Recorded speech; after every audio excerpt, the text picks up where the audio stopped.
ನಮಸ್ಕಾರ. ಮುಖ್ಯಾಂಶಗಳು. ಪ್ರಧಾನಿ ನರೇಂದ್ರ ಮೋದಿ ಶ್ರೀಲಂಕಾ ಅಧ್ಯಕ್ಷ ರಾಜಪಕ್ಸ ಸಮಾಲೋಚನೆ, ದ್ವಿಪಕ್ಷೀಯ ಬಲವರ್ಧನೆ ಸೇರಿ ಮಹತ್ವದ ವಿಷಯಗಳ ಕುರಿತು ಚರ್ಚೆ.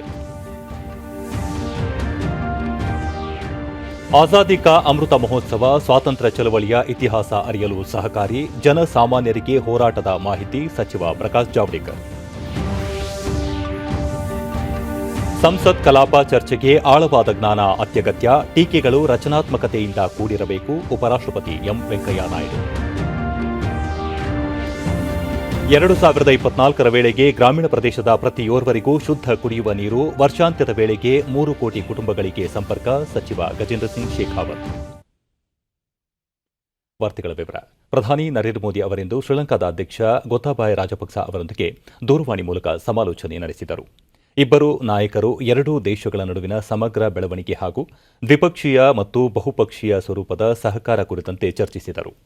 ಕೋವಿಡ್-19 ಸವಾಲುಗಳು ಮುಂದುವರೆದಿರುವ ಹಿನ್ನೆಲೆಯಲ್ಲಿ ಸಂಬಂಧಿತ ಅಧಿಕಾರಿಗಳೊಂದಿಗೆ ನಿಯಮಿತ ಸಂಪರ್ಕ ನಿರ್ವಹಣೆಗೆ ಉಭಯ ನಾಯಕರು ಸಮ್ಮತಿಸಿದರು ಎನ್ನಲಾಗಿದೆ. ಈ ವೇಳೆ ಪ್ರಧಾನಿ ನರೇಂದ್ರ ಮೋದಿ ನೆರೆ ಮೊದಲು ಎನ್ನುವ ನಿಲುವಿನ ಮಹತ್ವವನ್ನು ಪ್ರತಿಪಾದಿಸಿದರು.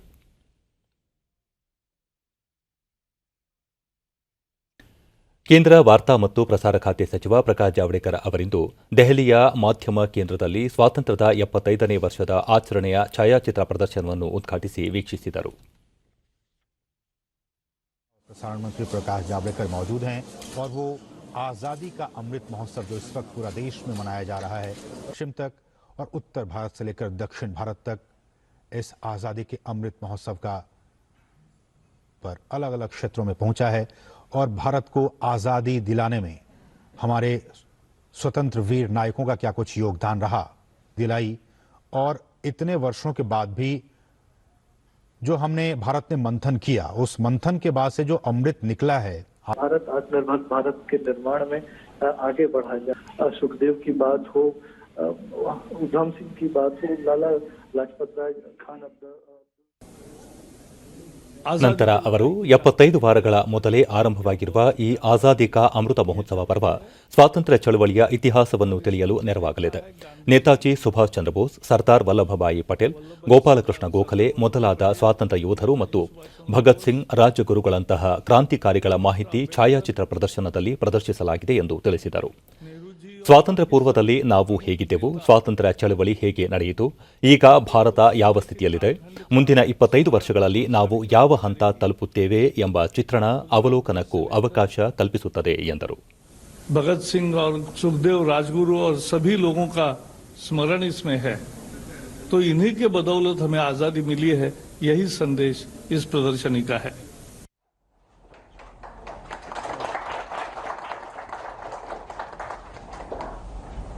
ನಂತರ ನಡೆದ ಸಮಾರಂಭದಲ್ಲಿ ಅವರು ವರ್ಚುವಲ್ ಮಾಧ್ಯಮದ ಮೂಲಕ ಬೆಂಗಳೂರು, ಪುಣೆ, ಭುವನೇಶ್ವರ, ಪಾಟ್ನಾ, ಮಣಿಪುರದ ಮೊರಾಂಗ್ ಮತ್ತು ಜಮ್ಮು ಮತ್ತು ಕಾಶ್ಮೀರದ ಸಾಂಬಾ ಜಿಲ್ಲೆಯ ಒಟ್ಟು 6 ತಾಣಗಳಲ್ಲಿ ಪ್ರದರ್ಶನಕ್ಕೂ ಚಾಲನೆ ನೀಡಿದರು.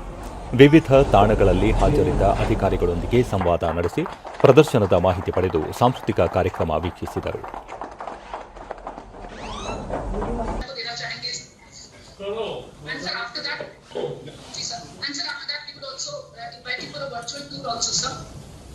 तो हमने किया, लेकिन इनका करे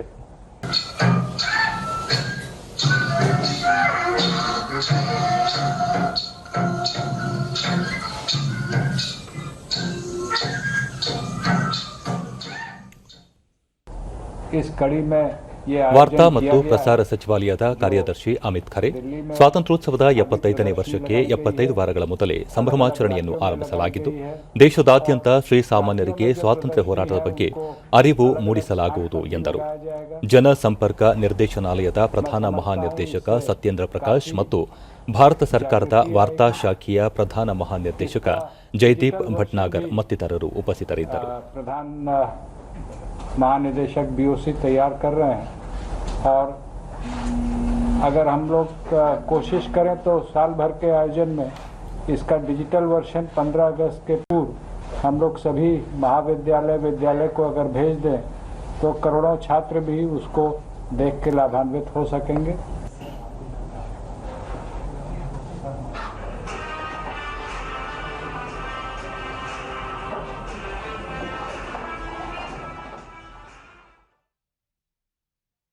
ಬೆಂಗಳೂರಿನ ಕೋರಮಂಗಲದ ಕೇಂದ್ರೀಯ ಸದನದಲ್ಲಿ ಆಯೋಜಿಸಲಾಗಿದ್ದ ಅಮೃತ ಮಹೋತ್ಸವ ವಸ್ತು ಪ್ರದರ್ಶನವನ್ನು ಕೇಂದ್ರ ವಾರ್ತಾ ಮತ್ತು ಪ್ರಸಾರ ಖಾತೆ ಸಚಿವ ಪ್ರಕಾಶ್ ಜಾವಡೇಕರ್ ವರ್ಚುವಲ್ ಮಾಧ್ಯಮದ ಮೂಲಕ ಇಂದು ಉದ್ಘಾಟಿಸಿದರು. ಈ ಸಂದರ್ಭದಲ್ಲಿ ವಾರ್ತಾ ಮತ್ತು ಪ್ರಸಾರ ಸಚಿವಾಲಯದ ಹೆಚ್ಚುವರಿ ಮಹಾನಿರ್ದೇಶಕರಾದ ನತಾಶಾ ಡಿಸೋಜಾ ಸೇರಿದಂತೆ ಹಿರಿಯ ಅಧಿಕಾರಿಗಳು ಉಪಸ್ಥಿತರಿದ್ದರು.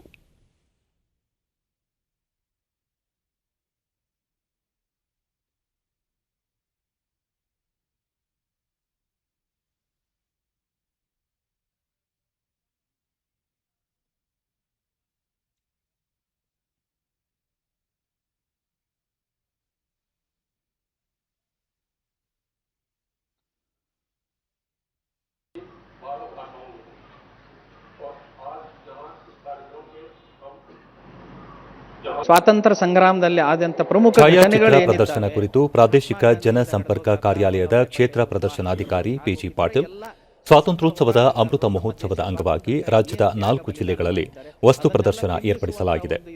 ಸ್ವಾತಂತ್ರ್ಯ ಸಂಗ್ರಾಮದ ಮುಂದಾಳತ್ವ ವಹಿಸಿದ್ದ ಮಹಾತ್ಮ ಗಾಂಧೀಜಿ ಅವರ ಬಾಲ್ಯದ ಚಿತ್ರಗಳು ಮತ್ತು ಅವರ ಹೋರಾಟದ ದಿನಗಳನ್ನು ಮೆಲುಕು ಹಾಕುವ ಚಿತ್ರಗಳನ್ನು ಪ್ರದರ್ಶಿಸಲಾಗುತ್ತದೆ. ಇದರ ಜೊತೆಗೆ ಸ್ವಾತಂತ್ರ್ಯ ನಂತರದ ಬೆಳವಣಿಗೆಗಳ ವಿಸ್ತೃತ ವಿವರಗಳನ್ನು ಒಳಗೊಂಡಿದೆ ಎಂದು ಮಾಹಿತಿ ನೀಡಿದರು. ಚಾಮರಾಜನಗರ ಲೋಕಸಭಾ ಕ್ಷೇತ್ರದಲ್ಲಿ ಸುಮಾರು 30,000 ಪಿಯುಸಿ ವಿದ್ಯಾರ್ಥಿಗಳಿಗೆ ಹೈಕೋರ್ಟ್ನ ನಿವೃತ್ತ ನ್ಯಾಯಮೂರ್ತಿ ಎಚ್ಎನ್ ನಾಗಮೋಹನ ದಾಸ್ ಬರೆದಿರುವ ಸಂವಿಧಾನ ಓದು ಪುಸ್ತಕ ವಿತರಣೆ ಕಾರ್ಯಕ್ರಮಕ್ಕೆ ಪ್ರಾಥಮಿಕ ಮತ್ತು ಪ್ರೌಢಶಿಕ್ಷಣ ಸಚಿವ ಎಸ್ ಸುರೇಶ್ ಕುಮಾರ್ ಇಂದು ಚಾಲನೆ ನೀಡಿದರು.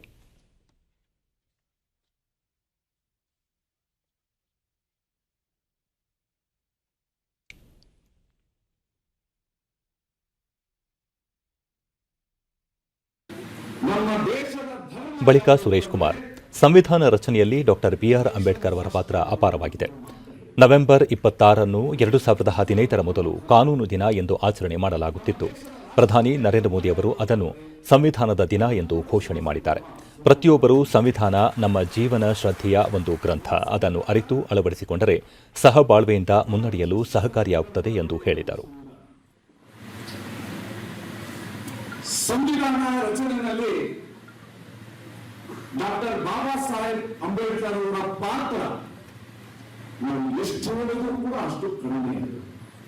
ಅದನ್ನು ಓದುವುದರ ಯಾವುದೋ ಸಿದ್ಧಾಂತವನ್ನು ತಿಳಿಸುವ ಒಂದು ವಿಧಾನ ಸಂವಿಧಾನ. ಈ ದೃಷ್ಟಿಯಿಂದ ನಾವು ನಮ್ಮ ಪಿಯುಸಿ ಮಕ್ಕಳಿಗೆ ಈ ಪುಸ್ತಕ ಕೊಡ್ತಾ ಇದ್ದೀವಿ.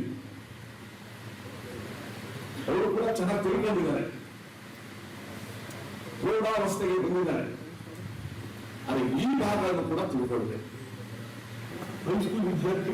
ಸಂಸದ ವಿ ಶ್ರೀನಿವಾಸ ಪ್ರಸಾದ್, ಸಂವಿಧಾನ ಪುಸ್ತಕ ಹಂಚಿಕೆ ಕಾರ್ಯಕ್ರಮಕ್ಕೆ ನವೋದಯ ವಿದ್ಯಾರ್ಥಿಗಳಿಂದ ಪ್ರೇರಣೆ ದೊರೆತಿದ್ದು, ಚಾಮರಾಜನಗರ ಲೋಕಸಭಾ ಕ್ಷೇತ್ರದ ವ್ಯಾಪ್ತಿಗೆ ಬರುವ ಎಲ್ಲ 8 ವಿಧಾನಸಭಾ ಕ್ಷೇತ್ರಗಳ ಪ್ರಥಮ ಹಾಗೂ ದ್ವಿತೀಯ ಪಿಯುಸಿ ವಿದ್ಯಾರ್ಥಿಗಳಿಗೆ ಸಂವಿಧಾನದ ಪುಸ್ತಕವನ್ನು ನೀಡಲಾಗುತ್ತಿದೆ. ದೇಶದಲ್ಲಿ ಇದು ವಿನೂತನ ಕಾರ್ಯಕ್ರಮವಾಗಿದೆ ಎಂದರು.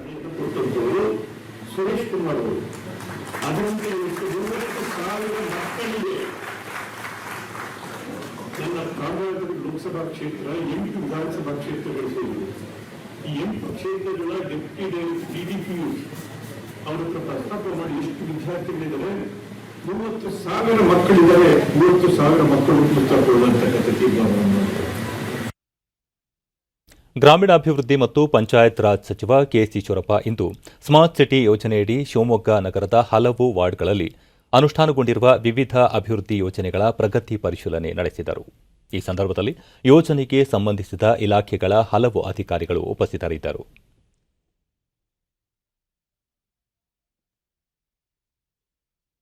ಅದನ್ನ ಮಾಡಿಕೊಡಿ. ಈಗ ಆಮೇಲೆ ಜೊತೆಗೆ ನಮಗೆ ಇಲ್ಲಿ ಬಾಕ್ಸ್ ಡ್ರೈನೇಜ್ ಆಗ್ಬೇಕು ಸರ್, ಗುರ್ತಾಗಿ ಆಗ್ಬೇಕು. ಬಂದಿದೆ ಸರ್, 100 ಗ್ರಾಂಟ್ಸ್ ಬಂದಿದೆ. ಎಷ್ಟು ಕ್ರಾಸ್ ಬರುತ್ತೆ ನಿಮ್ದು? ಒಂದೇ ಒಂದು ಕ್ರಾಸ್ ಮೀಟರ್ ಬರುತ್ತೆ ಸರ್. ಬಂದು ಹೂ ಒಂದು 2 ಕಡೆ ಬರುತ್ತೆ.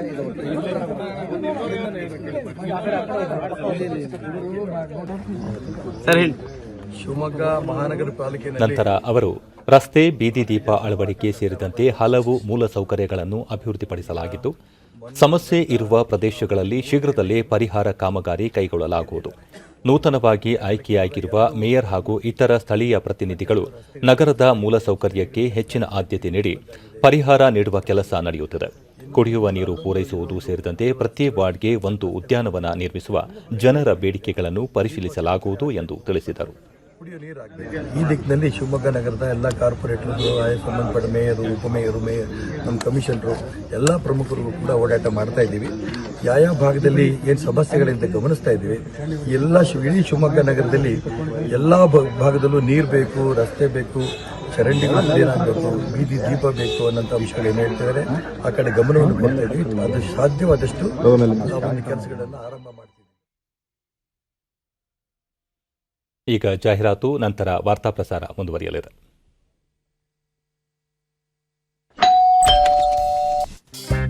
ಗಿಫ್ಟ್ ಬಂದಿದೆ. ಅರೆ ವಾ, ಲೆಜೆಂಡ್ ನ ಬ್ಯಾಟ್. ಇದರಲ್ಲಿ ನಾನು ಆಡ್ತೀನಿ. ಅರೆ, ಫ್ಯೂಚರ್ ಬ್ಯಾಟಿಂಗ್ ಲೆಜೆಂಡ್ ನಾನೇ. ಇದರಲ್ಲಿ ಯಾರ ಹೆಸರು ಬರ್ದಿದೆಯೋ ಬ್ಯಾಟ್ ಅವರಿಗೆ ಸಿಗುತ್ತೆ.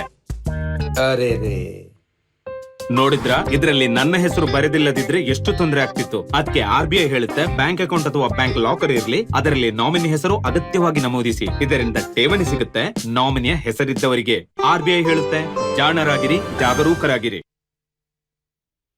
ಭಾರತ ಜಗತ್ತಿನ ಅತ್ಯಂತ ಬೃಹತ್ ಮತ್ತು ಚೈತನ್ಯಶೀಲ ಪ್ರಜಾಪ್ರಭುತ್ವ ರಾಷ್ಟ್ರವಾಗಿದ್ದು, ಇದಕ್ಕೆ ಸರಿಸಮನಾದ ಮತ್ತೊಂದು ಪ್ರಜಾಪ್ರಭುತ್ವ ರಾಷ್ಟ್ರವಿಲ್ಲ ಎಂದು ರಾಜ್ಯಸಭೆಯ ಸಭಾಪತಿ ಹಾಗೂ ಉಪರಾಷ್ಟ್ರಪತಿ ಎಂ ವೆಂಕಯ್ಯ ನಾಯ್ಡು ಪ್ರತಿಪಾದಿಸಿದ್ದಾರೆ.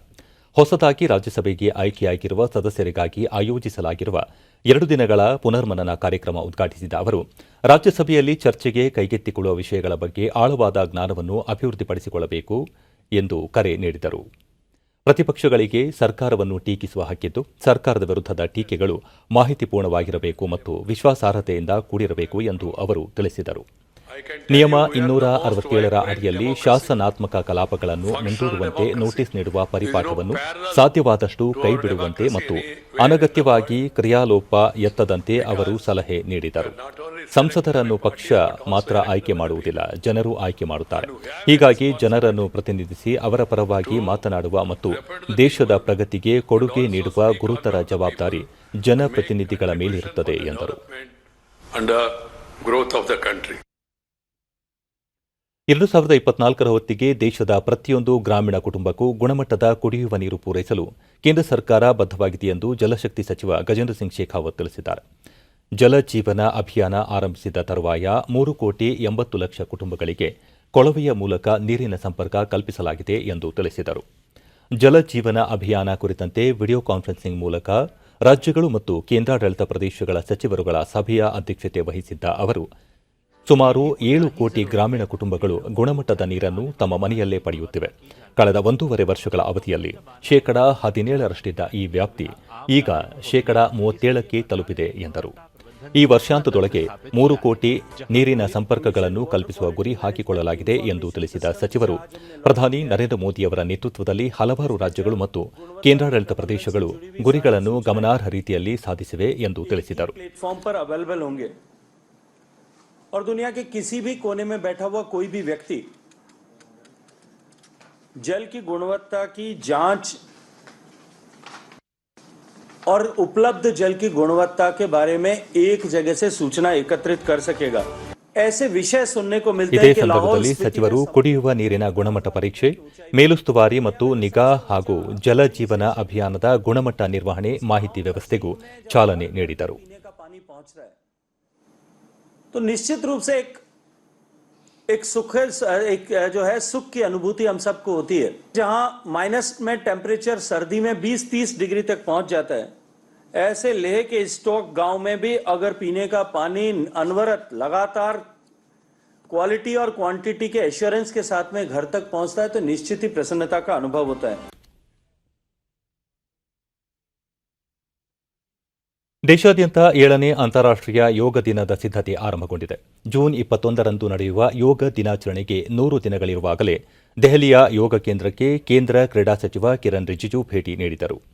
ವಿಶ್ವಸಂಸ್ಥೆಯ 177 ಸದಸ್ಯ ರಾಷ್ಟ್ರಗಳು ಅಂತಾರಾಷ್ಟ್ರೀಯ ಯೋಗ ದಿನದ ಆಚರಣೆಗೆ ಸಮ್ಮತಿ ಸೂಚಿಸಿದೆ. ಇದು ಭಾರತದ ಸಾಂಪ್ರದಾಯಿಕ ಯೋಗ ಪದ್ಧತಿಗೆ ದೊರೆತ ಜಾಗತಿಕ ಮನ್ನಣೆಯಾಗಿದೆ ಎಂದರು. ಯೋಗದಿಂದ ಮನುಷ್ಯನ ಆರೋಗ್ಯ ಸುಧಾರಿಸುತ್ತದೆ. ಕೋವಿಡ್ ಸಾಂಕ್ರಾಮಿಕದ ಸಮಯದಲ್ಲಿ ಯುರೋಪ್ ಮತ್ತು ಆಫ್ರಿಕಾ ದೇಶಗಳಿಗೆ ಹೋಲಿಸಿದರೆ ಯೋಗ ಮತ್ತು ಸಾಂಪ್ರದಾಯಿಕ ವೈದ್ಯ ಪದ್ಧತಿಯನ್ನು ಅನುಸರಿಸುವ ಏಷ್ಯಾದಲ್ಲಿ ಕೋವಿಡ್-19 ಸಾಂಕ್ರಾಮಿಕದ ಪ್ರಭಾವ ಕಡಿಮೆ ಇತ್ತು ಎಂದು ಅಧ್ಯಯನಗಳಿಂದ ತಿಳಿದು ಬಂದಿದೆ. ಯೋಗಾಭ್ಯಾಸ ಮಾಡುವುದರಿಂದ ಸಾಕಷ್ಟು ಸವಾಲುಗಳ ನಡುವೆಯೂ ಮನುಷ್ಯ ಆಂತರಿಕವಾಗಿ ಸಂತಸ ಹಾಗೂ ಆತ್ಮವಿಶ್ವಾಸದಿಂದಿರಲು ಸಾಧ್ಯ. ಇದು ಸಮತೋಲಿತ ಜೀವನ ನಡೆಸಲು ನೆರವಾಗುತ್ತದೆ ಎಂದು ಅಭಿಪ್ರಾಯಪಟ್ಟರು.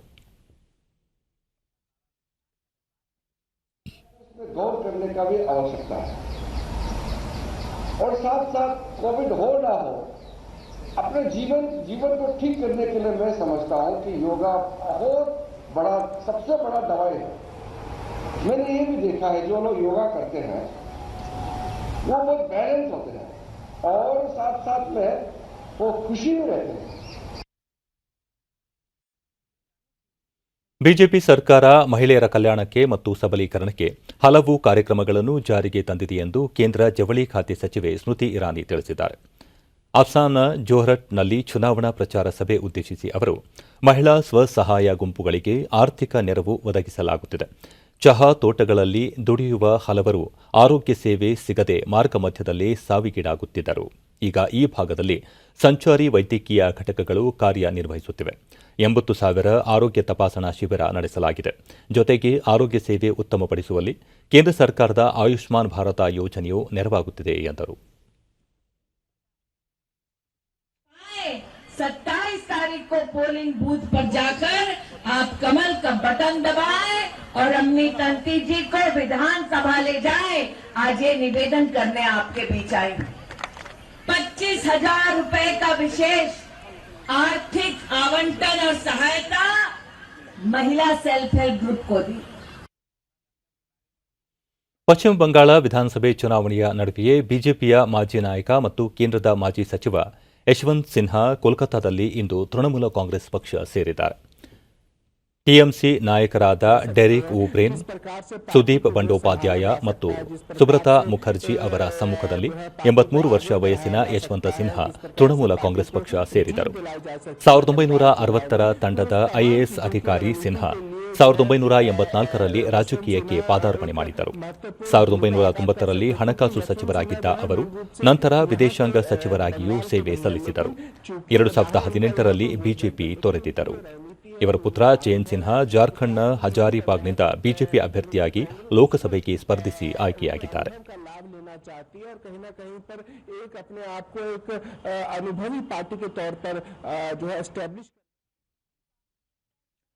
ಉಡುಪಿ ಜಿಲ್ಲೆಯ ಅಲ್ಬಾಡಿ ಆಡಿ ಗ್ರಾಮದ ಚಾರಮಕ್ಕಿ ನಾರಾಯಣ ಶೆಟ್ಟಿ ಸ್ಮಾರಕ ಸರ್ಕಾರಿ ಪ್ರೌಢಶಾಲೆಯ 7 ವಿದ್ಯಾರ್ಥಿಗಳು ಪ್ರಧಾನಿ ನರೇಂದ್ರ ಮೋದಿಯವರ ಪರೀಕ್ಷಾ ಪೆ ಚರ್ಚಾ ಸಂವಾದ ಕಾರ್ಯಕ್ರಮದಲ್ಲಿ ಭಾಗವಹಿಸಲು ಅರ್ಜಿ ಸಲ್ಲಿಸಿದ್ದಾರೆ.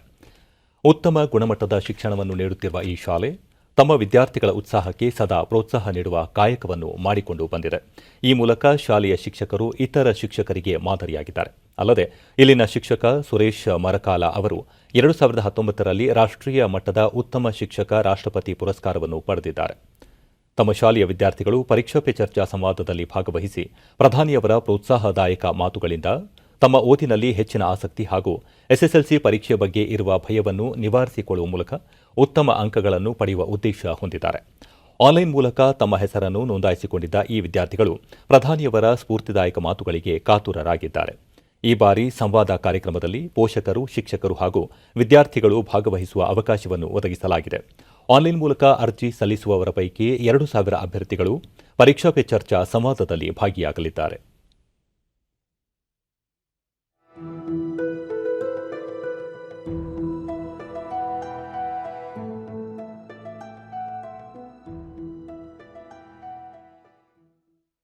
ನಾವು ಪರೀಕ್ಷಾ ಪೆ ಚರ್ಚೆಗೆ ಅರ್ಜಿ ಸಲ್ಲಿಸಿದ್ದೇವೆ, ನೀವು ಸಲ್ಲಿಸಿ. ಪರೀಕ್ಷೆ ಎಂದರೆ ಪ್ರತಿಯೊಂದು ವಿದ್ಯಾರ್ಥಿನಿ ಅನುಶ್ರೀ ಎಸ್ಎಸ್ಎಲ್ಸಿ ಪರೀಕ್ಷೆ ಕುರಿತು ಎಷ್ಟೇ ಭಯವನ್ನು ನಿವಾರಿಸಿಕೊಂಡರೂ ಮನದ ಮೂಲೆಯಲ್ಲಿ ಒಂದು ಸಣ್ಣ ಆತಂಕವಿರುತ್ತದೆ. ಈ ಬಾರಿ ಪರೀಕ್ಷಾ ಪೆ ಚರ್ಚಾ ಕಾರ್ಯಕ್ರಮದಲ್ಲಿ ಭಾಗವಹಿಸುವ ಮೂಲಕ ಪ್ರಧಾನಿ ಅವರ ಸ್ಫೂರ್ತಿದಾಯಕ ಮಾತುಗಳಿಂದ ಈ ಬಾರಿ ಉತ್ತಮ ಅಂಕಗಳನ್ನು ಗಳಿಸುವ ನಿರೀಕ್ಷೆ ಇದೆ ಎಂದರು. ನಮಗೆ ಸ್ಫೂರ್ತಿದಾಯಕ ಮಾತುಗಳಿಗೋಸ್ಕರ ನಾನು ಕಾಯುತ್ತಿದ್ದೇನೆ. ಅವರ ಒಂದೊಂದು ಸ್ಫೂರ್ತಿದಾಯಕ ಮಾತುಗಳಿಂದ ನಾನು ಈ ಸಲ ಪರೀಕ್ಷೆಯಲ್ಲಿ ಉತ್ತೀರ್ಣಲಾಗಿ ಒಳ್ಳೆಯ ಅಂಕಗಳನ್ನು ಗಳಿಸುತ್ತೇನೆ ಎಂಬ ಭರವಸೆಯಲ್ಲಿ ನಾನಿದ್ದೇನೆ.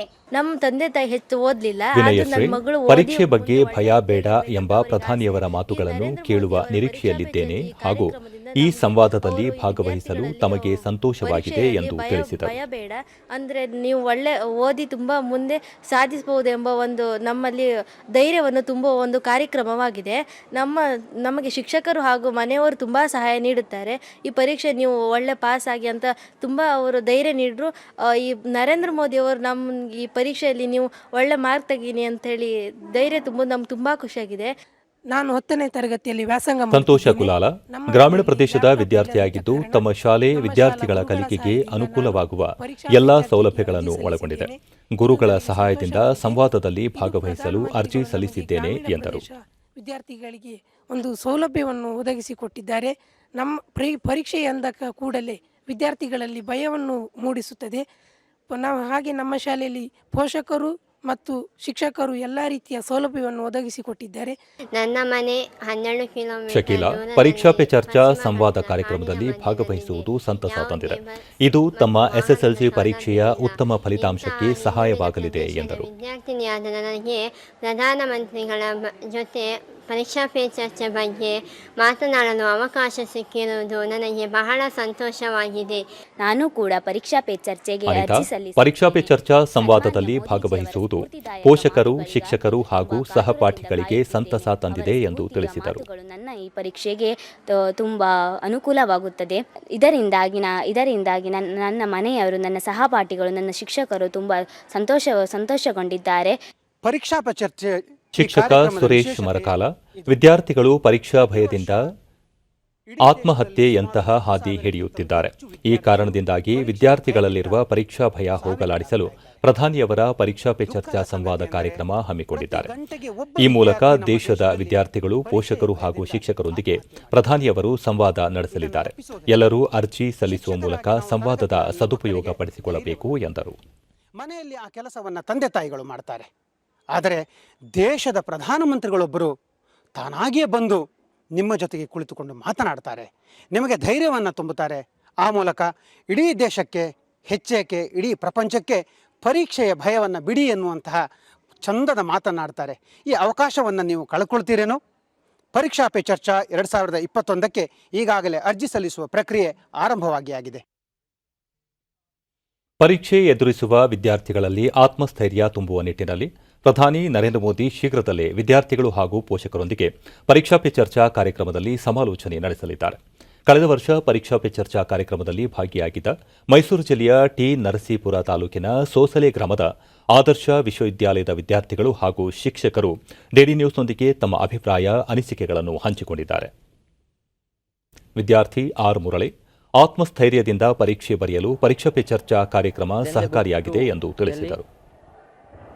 Was very happy to meet our Honorable Prime Minister. Finally, the day came where we are going to meet our Honorable Prime Minister. It was a great experience. Then we discussed about what we are going to ask question for Honorable Prime Minister. ತುಂಬಾ teachers ಬಂದಿದ್ರು. ಶಿಕ್ಷಕಿ M Savita 2 ಗಂಟೆಗಳ ಕಾಲ ನಡೆದ ಚರ್ಚಾ ಕಾರ್ಯಕ್ರಮದಲ್ಲಿ ಪ್ರಧಾನಿ ಮೋದಿ ಮಕ್ಕಳ ಪ್ರಶ್ನೆಗಳಿಗೆ ಉತ್ತರಿಸಿ ವಿದ್ಯಾರ್ಥಿಗಳಿಗೆ ಆತ್ಮಸ್ಥೈರ್ಯ ತುಂಬಿದರು. ಪ್ರಸಕ್ತ ವರ್ಷ ಕಾರ್ಯಕ್ರಮದಲ್ಲಿ ಭಾಗಿಯಾಗಲು ನೋಂದಣಿ ಮಾಡಿಕೊಳ್ಳಲು ಅವಕಾಶ ಕಲ್ಪಿಸಲಾಗಿದೆ ಎಂದು ತಿಳಿಸಿದರು. ಕೆಲವೊಂದು ಪರೀಕ್ಷಾ ಪೇ ಚರ್ಚಾ ವಿಚಾರವಾಗಿ ಮಾತಾಡಿದ್ರು. ಅದು ಹೇಗಿತ್ತಪ್ಪ ಅಂತಂದ್ರೆ, ಆ ಒಂದು ಸ್ಟೇಟಲ್ಲಿ ಒಂದು ಕ್ವಶನ್ನ ಒಂದು ಮಗು ಕೇಳ್ತು ಅಂದರೆ ಅದಕ್ಕೆ ಅವರು ಅವ್ರದ್ದೇ ಆದ ಭಾಷೆಯಲ್ಲಿ ಅವ್ರದ್ದೇ ಆದ ಒಂಥರ ಸಮಾಧಾನ ನೀಡೋ ಥರ.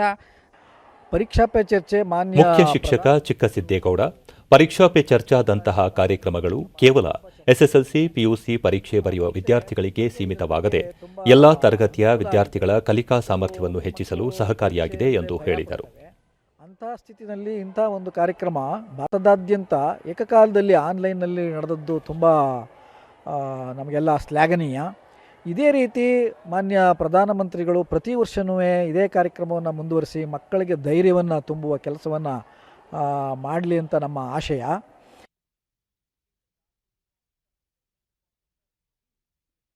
ಬೆಂಗಳೂರು ಮಹಾನಗರ ಸಾರಿಗೆ ಸಂಸ್ಥೆಯ ಬಸ್ಗಳಲ್ಲಿ ಮತ್ತು ಬಸ್ ನಿಲ್ದಾಣಗಳಲ್ಲಿ ಹೆಣ್ಣು ಮಕ್ಕಳಿಗೆ ಯಾವುದೇ ತೊಂದರೆ ಅಥವಾ ಕಿರುಕುಳ ಉಂಟಾದಲ್ಲಿ ಈ ಬಗ್ಗೆ ದೂರು ಸಲ್ಲಿಸಲು ದುರ್ಗಾ ಫೌಂಡೇಶನ್ ವತಿಯಿಂದ ಬಸ್ ನಿಲ್ದಾಣಗಳಲ್ಲಿ ಬಾಕ್ಸಿಟ್ ಎಂಬ ದೂರು ಪೆಟ್ಟಿಗೆಗಳನ್ನು ಅಳವಡಿಸಲಾಗಿದೆ. ಮಹಿಳಾ ಪ್ರಯಾಣಿಕರು ತಮಗಾದ ತೊಂದರೆಯ ಬಗ್ಗೆ ಬರೆದು ಈ ಬಾಕ್ಸ್ನಲ್ಲಿ ದೂರು ಹಾಕಿದರೆ ಸಮಸ್ಯೆ ಪರಿಹರಿಸಲು ಸಂಬಂಧಪಟ್ಟವರ ಗಮನಕ್ಕೆ ತರಲಾಗುವುದು. ಅಕಸ್ಮಾತ್ ನಮಗೇನಾದರೂ ಪ್ರಾಬ್ಲಮ್ ಆಗ್ತಿದ್ರೆ ಡಿಡಿ ನ್ಯೂಸ್ನೊಂದಿಗೆ ವಿದ್ಯಾರ್ಥಿನಿ ರಕ್ಷಿತಾ ಬಾಯಿ ಪ್ರಯಾಣದ ವೇಳೆ ಕಿರುಕುಳ ಸೇರಿದಂತೆ ಮಹಿಳೆಯರಿಗಾಗುವ ತೊಂದರೆಗಳ ಕುರಿತು ನಾಟಕದ ಮೂಲಕ ಶಾಲಾ ಕಾಲೇಜುಗಳಲ್ಲಿ ಸಂಸ್ಥೆಯು ಅರಿವು ಮೂಡಿಸುತ್ತಿದೆ. ಇದೀಗ ದೂರು ಪೆಟ್ಟಿಗೆ ಇಡುವ ಮೂಲಕ ಹೆಣ್ಣು ಮಕ್ಕಳಿಗೆ ನೆರವಾಗುತ್ತಿದೆ ಎಂದು ತಿಳಿಸಿದರು. ಬರೆದು ಹಾಕಿದ್ರೆ ದುರ್ಗಾ ಸಂಸ್ಥೆಯವರು ನೇರವಾಗಿ ಬಂದು ಅವರೇ ಪೊಲೀಸ್ ಸ್ಟೇಷನ್ ನೇರವಾಗಿ ಹೋಗಿ ಕಂಪ್ಲೇಂಟ್ ಕೊಟ್ಟು ನಮ್ಮ ಇರೋ ಪ್ರಾಬ್ಲಮ್ನ ಸಾಲ್ವ್ ಮಾಡ್ತಾರೆ. ಇದು ದುರ್ಗಾ ಸಂಸ್ಥೆಯಿಂದ ಆಗೋ ಹೆಲ್ಪು. ಬಿಎಂಟಿಸಿಯಲ್ಲಿ ಪ್ರಯಾಣಿಕರಾದ ಮೂಲಕ ಬಸ್ ಪ್ರಯಾಣದ ವೇಳೆ ಅಥವಾ ಬಸ್ ನಿಲ್ದಾಣಗಳಲ್ಲಿ ಕಿರುಕುಳ ಉಂಟಾದಲ್ಲಿ ಯಾರಿಗೆ ದೂರು ನೀಡಬೇಕೆಂಬ ಗೊಂದಲವಿತ್ತು.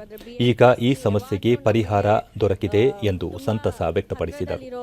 ತರ ಒಂದು ಪಬ್ಲಿಕ್ ಟ್ರಾನ್ಸ್ಪೋರ್ಟು ಫಸ್ಟೆಲ್ಲ ಏನಾಗ್ತಿತ್ತು ಅಂದರೆ ನಮ್ಗೆ ಗೊತ್ತಾಗ್ತಿರ್ಲಿಲ್ಲ ಎಲ್ಲಿ ಹೋಗ್ಬಿಟ್ಟು ನಮ್ಮ ಕನ್ಸರ್ನ್ನ ಹೇಳೋದು, ಎಲ್ಲಿ ಹೋಗ್ಬಿಟ್ಟು ನಮ್ಮ ತೊಂದರೆನ ಹೇಳೋದು BMTC ಅವರಿಗೆ ಅಂತ. ಇವಾಗ ಹೊಸದಾಗಿ ಬಾಕ್ಸಿಟ್ ಅಂತ ಒಂದು ಅಳವಡಿಸಿದ್ದಾರೆ ನಮ್ಮ ಬಸ್ ಸ್ಟಾಪ್ಸಲ್ಲಿ. ತುಂಬ ಸಿಂಪಲ್ಲು, ಒಂದು ಬಾಕ್ಸ್ ಥರ ಇದೆ ಅದು. ಅದ್ರ ಮೇಲೂ ಹಾಕಿದೆ, ಯೆಲ್ಲೋ ಕಲರ್ ಬಾಕ್ಸ್ ಅದು. ಅದ್ರ ಮೇಲೆ ಹಾಕಿದೆ ಏನಂದರೆ ನಿಮ್ಗೇನಾದರೂ ತೊಂದರೆ ಇದ್ದರೆ ಇದರಲ್ಲಿ ಬರೆದ್ಬಿಟ್ಟು ಹಾಕಿ. ಈ ಬಾಕ್ಸಿಟಲ್ಲಿ ದುರ್ಗಾ ಸಂಸ್ಥೆಯ ಖಜಾಂಚಿ ಮೀನಾಕ್ಷಿ ಪ್ರಮುಖ ಬಸ್ ನಿಲ್ದಾಣಗಳಲ್ಲಿ ಬಾಕ್ಸಿಟ್ ಅಹವಾಲು ಪೆಟ್ಟಿಗೆ ಇರಿಸಲಾಗಿದ್ದು, ಮುಂದಿನ ದಿನಗಳಲ್ಲಿ ನಗರದ ಹಲವು ಬಸ್ ನಿಲ್ದಾಣಗಳಲ್ಲಿ ದೂರು ಪೆಟ್ಟಿಗೆಗಳನ್ನು ಅಳವಡಿಸುವ ಯೋಜನೆ ರೂಪಿಸಲಾಗಿದೆ. ಈ ಪೆಟ್ಟಿಗೆಯಲ್ಲಿ ಹಾಕಲಾಗುವ ದೂರುಗಳ ಬಗ್ಗೆ ಸಂಬಂಧಪಟ್ಟ ಅಧಿಕಾರಿಗಳಿಗೆ ಮಾಹಿತಿ ನೀಡಲಾಗುವುದು ಎಂದು ವಿವರಿಸಿದರು. ಪ್ರಕಾರ ನಾವು ಇದರ BMTCಗೆ ಆರ್ ಪೊಲೀಸ್ ಅವ್ರಿಗೆ ಹೇಳ್ಕೊಡ್ತೀವಿ. ಆ್ಯಂಡ್ ದೆನ್ ಆ್ಯಕ್ಷನ್ ತಗೊಳ್ಳೋಕ್ಕೆ ನಮಗೂ ಸುಲಭವಾಗುತ್ತೆ.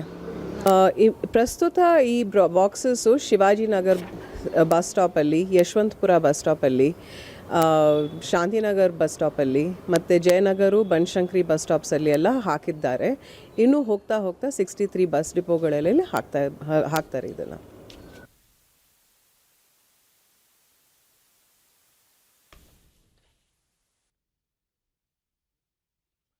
ನವದೆಹಲಿಯಿಂದ ಡೆಹ್ರಾಡೂನ್ಗೆ ತೆರಳುತ್ತಿದ್ದ ಶತಾಬ್ದಿ ಎಕ್ಸ್ಪ್ರೆಸ್ ರೈಲಿನಲ್ಲಿಂದು ಭಾರೀ ಬೆಂಕಿ ಕಾಣಿಸಿಕೊಂಡಿತ್ತಾದರೂ ಚಾಲಕ ಸಿಬ್ಬಂದಿಯ ಸಮಯ ಪ್ರಜ್ಞೆಯಿಂದ ಭಾರೀ ಅನಾಹುತವೊಂದು ತಪ್ಪಿದೆ.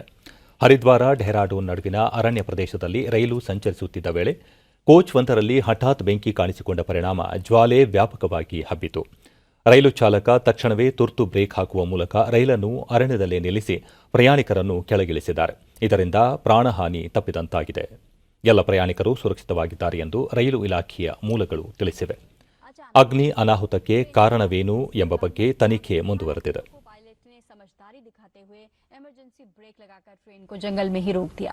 इसके बाद कोच को तुरंत खाली कराया गया. घटना आज